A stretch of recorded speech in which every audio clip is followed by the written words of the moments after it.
All right, welcome and thank you for coming or attending or watching this informational interview 102, the How and Best Practices. My name is Bill Kelly with Career Leadership and Transfer Pathways, and I hope that you learn a little bit more about the importance of why you should practice an informational interview and how it can help further develop your career pathway.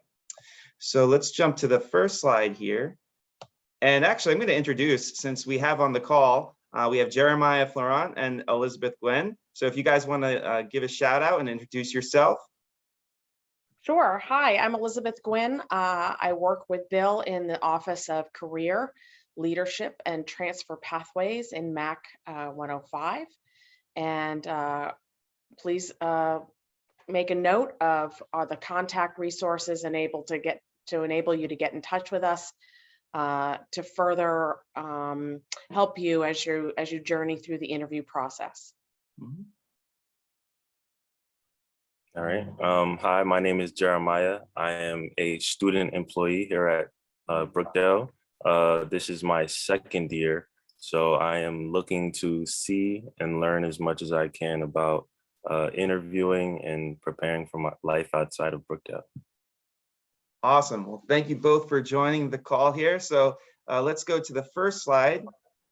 So what exactly is an informational interview? So we did have a presentation on the what and why aspect of things, but let's do a little refresher.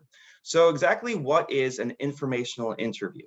And it's exactly well put by Udacity Career here. So a conversation with someone who is doing the job you wish you had. So think of it as not a job interview. Get that out of your head straight away. So this is an informal conversation that you can have with a professional that has your dream career. This is an opportunity for you to just learn a little bit more about what they do from day to day, or what they did in their studies during college, or maybe their first entry-level job, and how they got to where they are currently. This is an opportunity to develop your network and learn a little bit more about what you'd like to do maybe in the future as far as a career goes. So we have a little video here I'm going to play. I think they highlight this very nicely here. So it's about 3 minutes. So let's jump into that.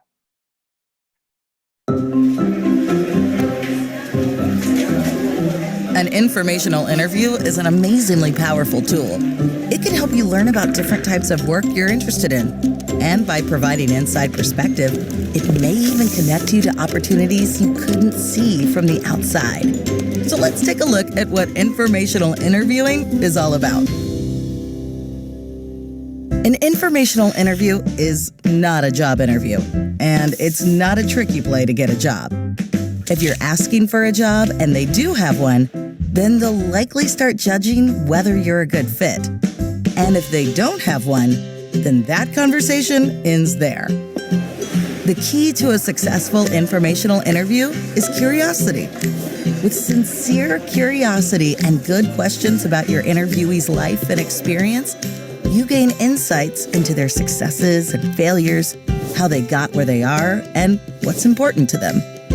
Your curiosity will lead to an authentically engaged conversation, which also opens the door for the interviewee to get curious about you. The professional you're speaking with might say something like, "Wow, you're asking some really good questions."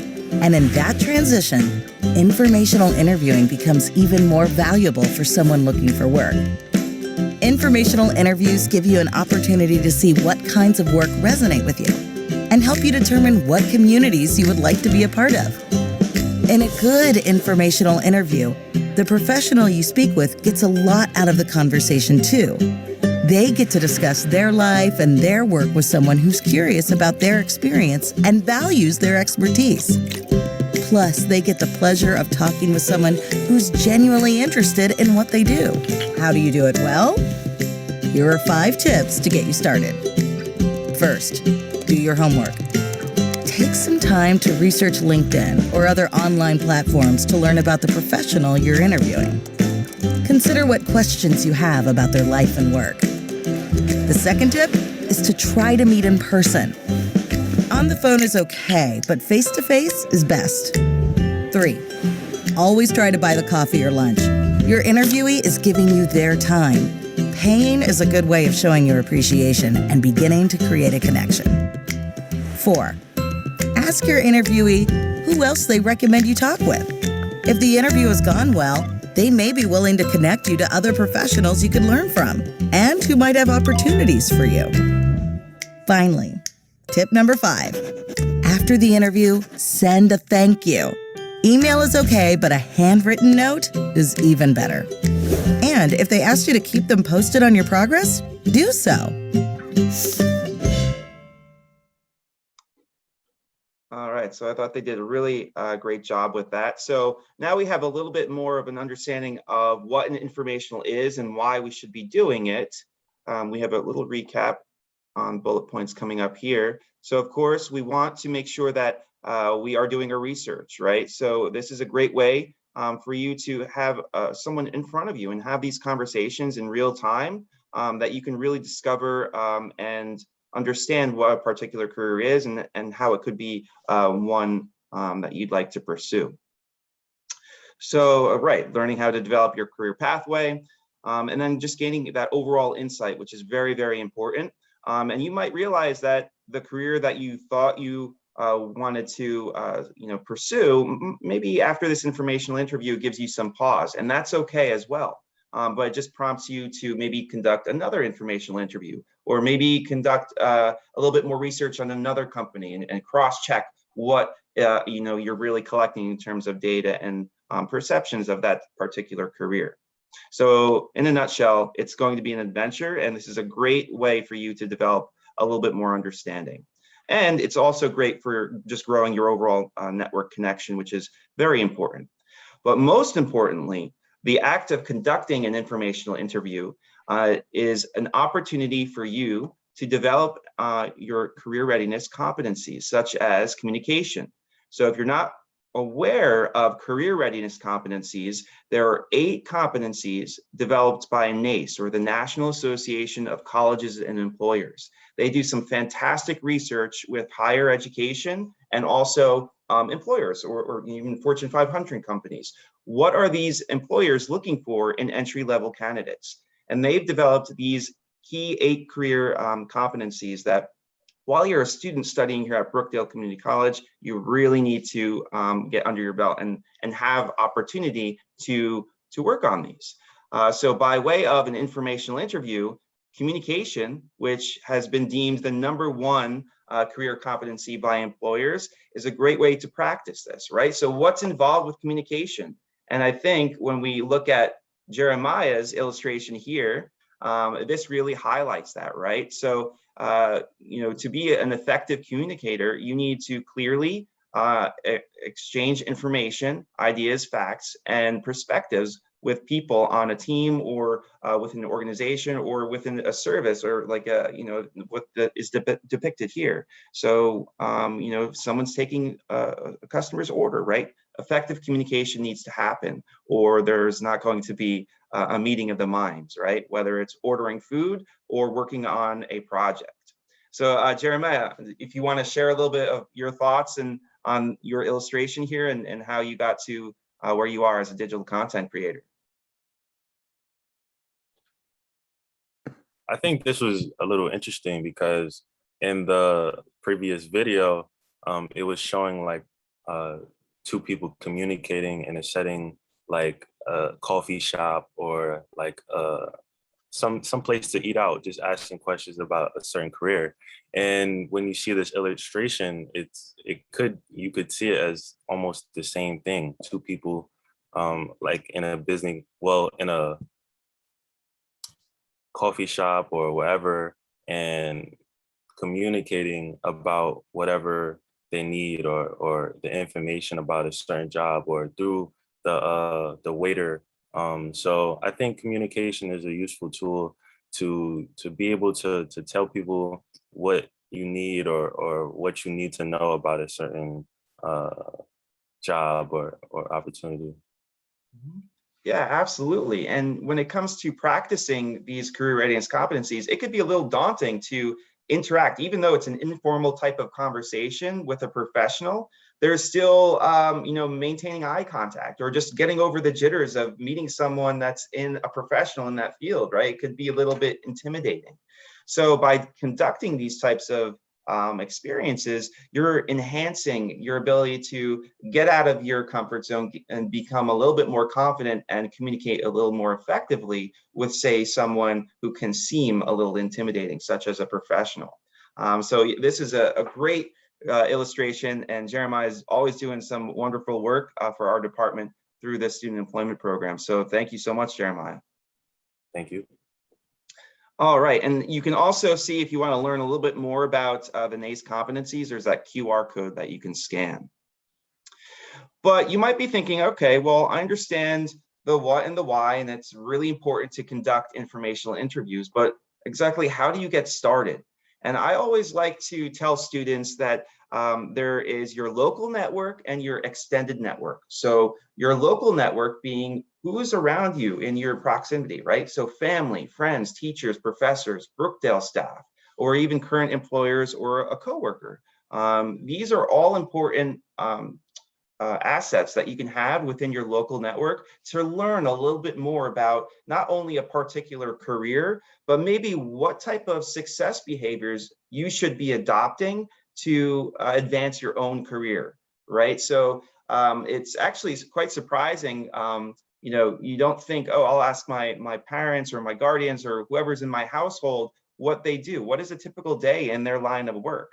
It's surprising how often those conversations don't happen within the household. So always tap into that immediate local network, but this can be said with friends as well. Having these career-oriented conversations is very important, no matter who is within your network. But as Brookdale students, you should definitely be connecting with your professors. They are here for you. They want you to ask these types of questions. And one of the assets in particular with a lot of our professors is that they are actively working within the industry in addition to teaching you. So they might have opportunities, but they also really have a greater insight into the demands of what a particular industry is in need of.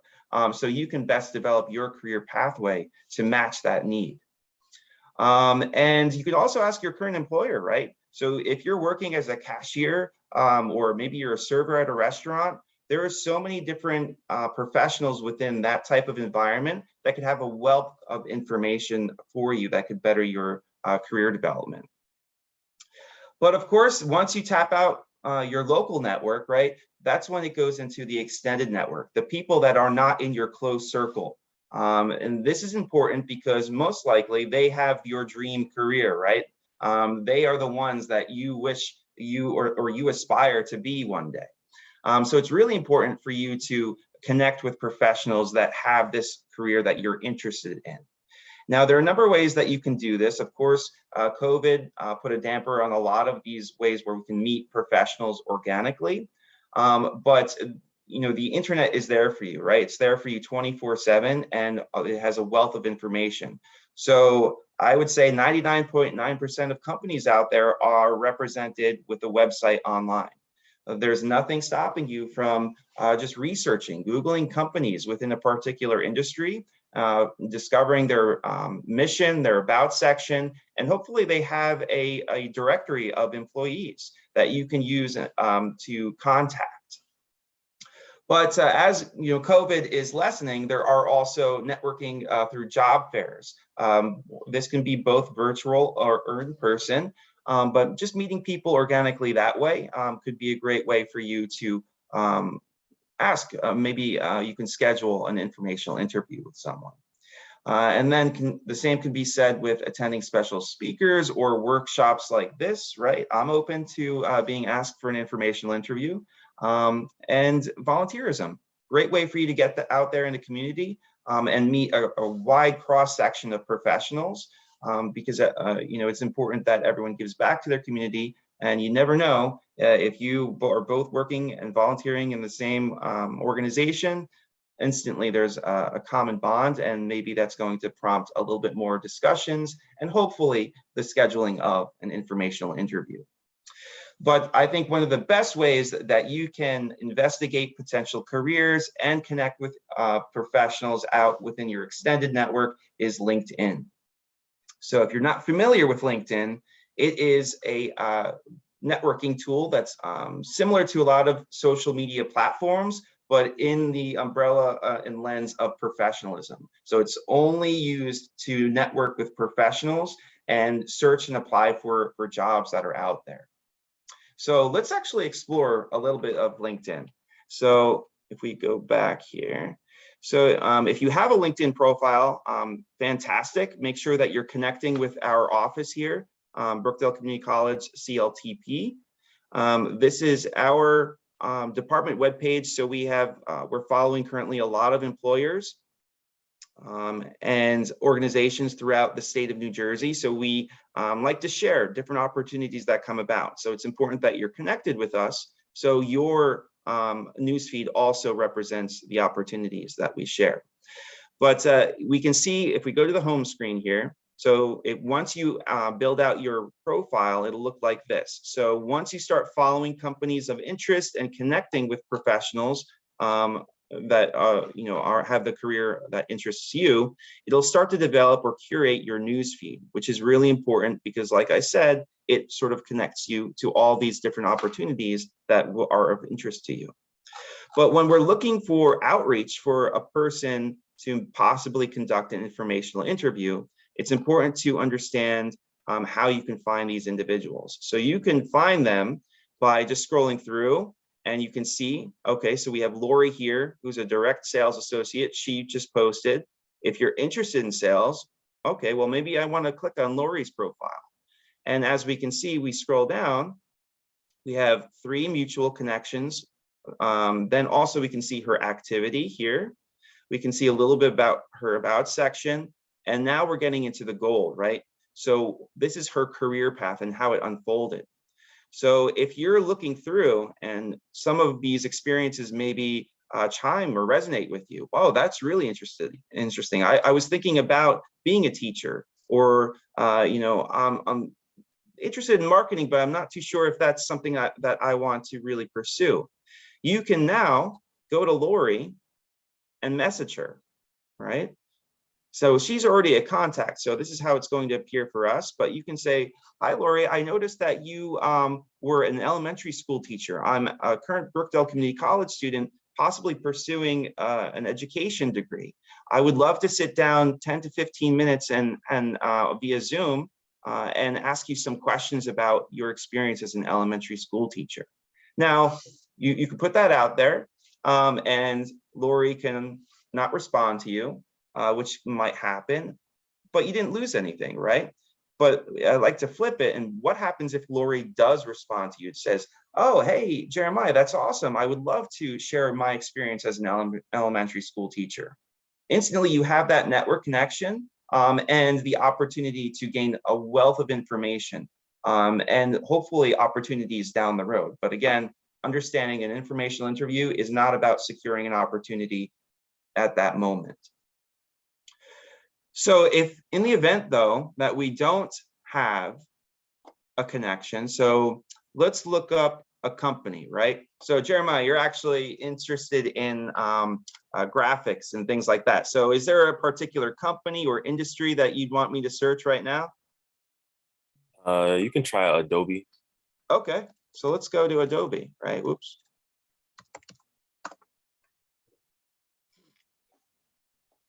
So now it's going to, LinkedIn is populating just like any other search bar would.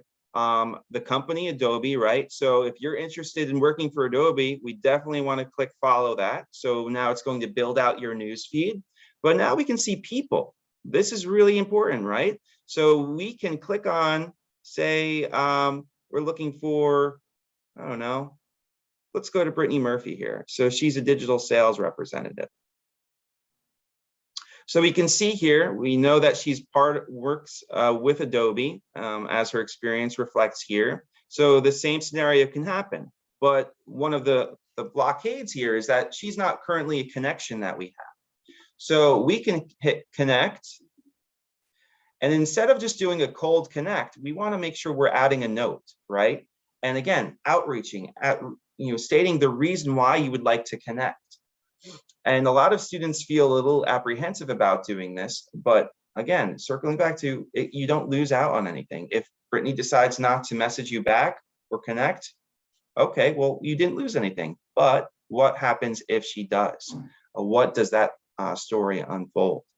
So let's go back to the how do you outreach, right? So when we're clicking connect and adding that message, we want to make sure that we're constructing a nice, concise introductory statement. So there are many ways that you can do this. You can do it very simply, but it's important to make sure that you're recognizing that their time, right? They're busy professionals. And also you want to be specific in the reasoning that you're contacting them. So we have a template here. So you could insert their name, but how you heard about them. So you can, if maybe they posted on an article about an upcoming trend in Adobe, and that's how you came across their contact, that's maybe how you can open it. You can say, hi, I just noticed that you commented on this Adobe article, and I thought your comment was very insightful regarding X, Y, and Z. I would love to connect with you. And if you are available, maybe we can schedule a 15-minute Zoom conversation so I can learn a little bit more about XYZ career. So it's as simple as that. But overall, you want to make sure that you are courteous, polite, and recognizing their time and being concise with that outreach. All right, so let's go pop this back up. All right, so then it comes to, okay, well, maybe you secured the informational interview. What next? What type of questions should you be asking? And I think the best way that you can really develop more thoughtful questions that will have greater value to you is by asking yourself, all right, what is your overall goal for conducting the informational interview? So informational interviews are great ways for you to develop your communication skills, but that shouldn't be your only goal when outreaching for an informational interview. Do you want to learn more about an overall industry, or are you maybe looking for more information for a particular occupation that someone has, right? These are the thoughts that you should be having prior to developing your example question list. But we also want to make sure that you're doing your research. So if you find someone, a professional, go through their entire LinkedIn profile, go through their entire work history, right? Be the expert of that person. And same goes with the company that they work for. Read their entire about section, their mission statements, maybe the latest newsletter that their company put out. Read all of these things because the last thing that you want to do is create or ask within your informational interview questions that are sort of obvious because again, it goes back to that person, that professional is taking time out of their day to meet with you. Free, right? They're doing this just trying to help you out. So you don't want to ask, where do you currently work? That's not a good question to have within your informational interview because it's very apparent where this person works. Same goes with where did you go to college, right? This is all relevant, but you can ask, oh, what is a typical day in X, Y, and Z role? That's a much better question, right? Or can you tell me a little bit more about how you were successful as a student in X, Y, and Z university, right? These are a little bit more concise questions that are important to showcase to the interviewee that you did your homework. You're very interested and you're asking very specific questions and you're respectful of their time.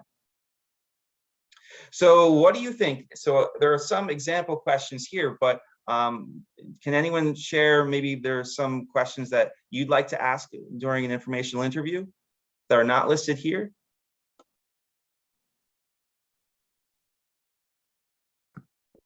I like the questions that are up there right now, though. Like my favorite one so far is, what skills or abilities do I need to be competitive in this field?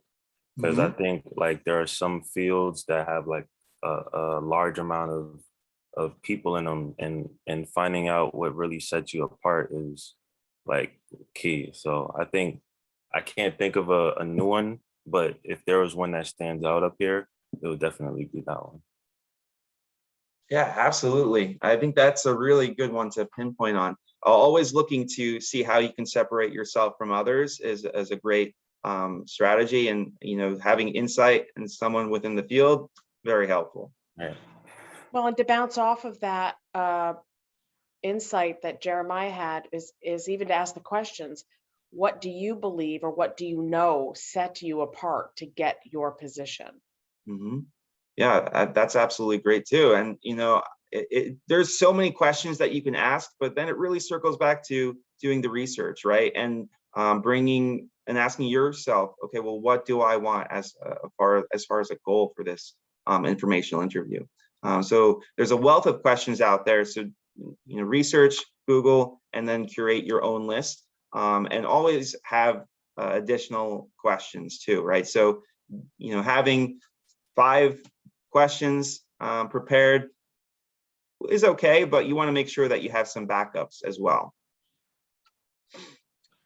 And then now for some best practices, right? So always being professional, arriving early. There's a lot of similarities between an actual interview best practices and when compared to an informational interview. So arriving early, if you are meeting on location, going there a little bit beforehand, understanding traffic patterns, and whether or not there will be some type of delay during that time. But typically, informational interviews are now being conducted via Zoom. It's just so much easier. But with that aspect, know your tech, right? Make sure that you have maybe a virtual background if you're going to be in your bedroom, or make sure your bedroom's nice and orderly, right? You don't want anything to be distracting in the background. And always pop on a little bit early too. There might be problems with the link or anything that you would need to troubleshoot. So you want to make sure that you're giving yourself enough time to troubleshoot and find solutions. And I think this is a fairly obvious one, but make sure your camera's on.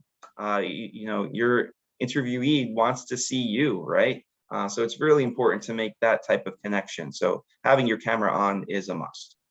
Again, doing your research on the individual, company, and industry, so you can actively listen and provide a little bit more follow-up questions. So it's important that you are present, and that can be a little bit difficult if you're anxious in the beginning, but it's always important to ask follow-up questions on what was said by the interviewee, because it shows that you are listening, but also it provides a little bit more of an opportunity to get the answers that you're looking for.